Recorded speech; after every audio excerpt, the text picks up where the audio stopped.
My name is Joseph Puddingbine. My name is Caroline Moffat. My name is Jacob Sackleben, and I am a super fan of The Price is Right. I'm the hugest fan of The Price is Right. I've been watching the show for over 40 years. I'm a big super fan of The Price is Right. I'm freaking out right now. I mean, we've got cover up, flip flop, any number, spelling bee. If you go all the way down the line, looks like it's side by side, now and then, all of the games all the way back now. This is like heaven to me. I feel like I am home. It feels weird to say, but I feel like I am home. You know, like Charlie being in the chocolate factory, being in this area, this back room with all these games is just a dream come true. I see every single game, and I just go, I know that game. I love that game. I know how to play that game. It's just a dream come true. Absolutely dream come true. Seeing everything that we just walked by is a lot of, to me, it seems there's a lot of work that goes behind the scenes. There's a lot of things that have to happen, a lot of teamwork of people doing their jobs to make all of this happen. So that's pretty cool, seeing those games. The thing I remember most since I've been watching for 40 years is just the comfort that I had watching Bob Barker and Janice and Holly. I was home alone quite a bit, and I watched Price is Right, and it made me feel safe. I'm serious, it made me feel safe, and that's how I always remember Price is Right being my home.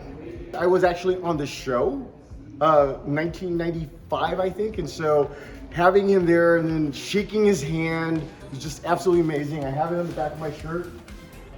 It's interesting, I'm only 20, so I just barely remember the end of Bob as the host of The Price is Right. One of my few memories from when I was very young was watching Bob's last episode on television because my parents DVR'd it and then they aired it again the same night. I watched it twice in a night. It fills me of a time that even though I wasn't alive at the time, I still have the nostalgia for it. It's just it's a different era of the show. I grew up watching Bob Barker, and I was here in 1984 as an 18-year-old girl, graduated high school, going to college in downtown LA.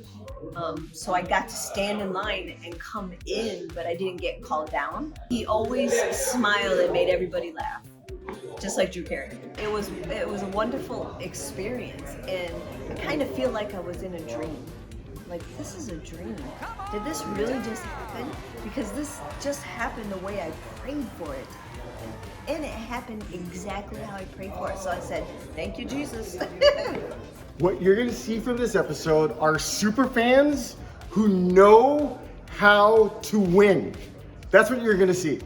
This is definitely an episode for fans, and I can tell it was by fans as well. There's a lot of tricks. If you know the show, if you watch the show often enough, you're gonna see a lot of things that you're gonna recognize. And not only that, the audience also recognizes everything. So you're gonna be hearing some people shout some things that are, I don't wanna say they're accurate, but they're on the money with it.